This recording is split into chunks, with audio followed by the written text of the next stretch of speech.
Clovis a peur des nuages, c'est le deuxième d'une série de Clovis. Ce sont des albums jeunesse. Le premier était Clovis est toujours tout nu et ça parlait de Clovis, qui est mon fils, hein, c'est mon inspiration dans ces livres-là. Clovis, donc, qui enlevait toujours ses vêtements. Le deuxième, Clovis a peur des nuages, bien, c'est tout simplement parce que Clovis, dans la vie, a vraiment peur des nuages. La météo, c'est quelque chose qui est très important dans sa vie. Et fait à noter, c'est jamais, on le dit jamais dans les livres, mais Clovis est autiste non-verbal. Et dans ces livres-là, bien, on parle de différence sans vraiment la nommer. Clovis, c'est un petit garçon bouclé, enjoué, mais qui a des particularités. Donc, le premier, c'est des particularités sensorielles. Et le deuxième, bien, c'est des peurs irrationnelles, donc la peur des nuages. L'idée de cette série-là, c'est venu évidemment de ma muse, qui est mon fils Clovis, qui est vraiment un personnage hyper intéressant, qui est mystérieux de par sa condition, qui est l'autisme, mais qui est aussi un garçon qui est enjoué, qui a un sens de l'humour à lui, mais qui a des petites manies ou des façons de vivre au niveau de sa compréhension aussi, de sa communication, parce qu'il est non-verbal. On a appris à communiquer autrement avec lui. Donc, je trouvais que c'était vraiment... Clovis, c'était quelqu'un de riche.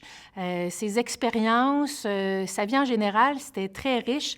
Et dans les livres, bien, on parle de ça, on exploite les facettes, les différentes facettes de Clovis. C'est vraiment un petit gars à découvrir. C'est sûr qu'il est différent. Il parle pas, il fait des choses que nous, on fait pas. Il fait des choses que nous, on comprend pas. Donc, je trouve que c'était vraiment une bonne idée d'aller chercher ces particularités-là, de les mettre dans un album jeunesse et de parler de la différence avec humour et beaucoup de tendresse. Orbi, c'est la version papier de notre équipe. Orbi, c'est une illustratrice extraordinaire que je connaissais de renom avant de travailler avec elle. On s'est rencontrés seulement que 2 fois, nous, en personne, parce qu'Orbi habite en Gaspésie, c'est quand même pas à Porte. Donc, on s'écrit. Ce que j'ai beaucoup aimé d'Orbi, c'est qu'elle a tout de suite compris toute la douceur de la relation que j'avais avec mon fils Clovis et aussi ma curiosité de mieux comprendre sa condition qui est l'autisme et aussi le fait que, pour moi, il y a toujours des solutions quand un problème se présente. Tous les matins, Clovis ouvre les yeux un par un. Ses beaux grands yeux bruns qui, selon sa maman, ressemblent à des pastilles de chocolat. Ses cheveux en broussailles, eux, font penser à de la barbe à papa à la banane.